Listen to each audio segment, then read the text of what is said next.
De facto CM అనే ముద్ర తనపై ఉండటాన్ని ఓ ప్రివిలేజ్గా భావించిన సజ్జల రామకృష్ణారెడ్డి చాలా తెలివిగా వ్యవహరించారు. జగన్ రెడ్డి చేసిన స్కాముల్లో, తప్పుడు పనుల్లో తన పాత్రేమీ బయటకు రాకుండా చాలా పకడ్బందీగా వ్యవహరించారు. లిక్కర్, మైనింగ్ సహా ఎన్నో అరాచకాలు వైసీపీ హయాంలో జరిగాయి.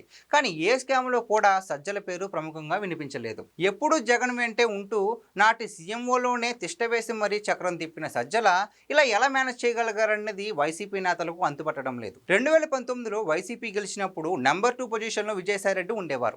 ఆ తర్వాత ముఖ్య సలహాదారుగా చేరి సజ్జల రామకృష్ణారెడ్డి మెల్లమెల్లగా అటు పార్టీని, ఇటు ప్రభుత్వాన్ని క్యాప్చర్ చేశారు. పార్టీలో అయినా, ప్రభుత్వంలో అయినా ఆయన చెప్పిందే వేదం అన్నట్లుగా మారిపోయింది. లిక్కర్ స్కామ్ గురించి ఆయనకు తెలియదని అనుకోవడం మన అమాయకత్వం.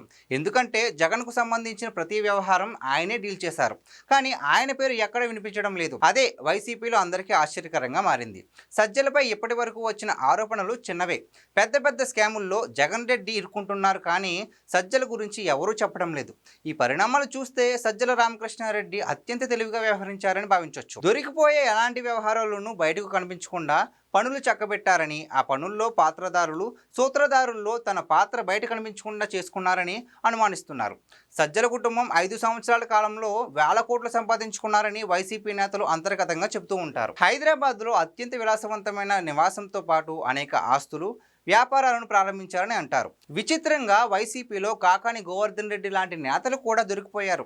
కానీ ఇలాంటి విషయాల్లో సజ్జల పేరు కూడా బయటకు రావకపోవడం, ఆయనపై ఈగ వాలకపోవడం, జగన్ను ముంచేసినా పర్వాలేదు, తాను బయటకు రావాలని ముందు నుంచి ఆయన ప్రత్యేక ప్రణాళికతో ఉన్నారన్న అనుమానాలు వైసీపీ కాడర్లో వ్యక్తమవుతున్నాయి.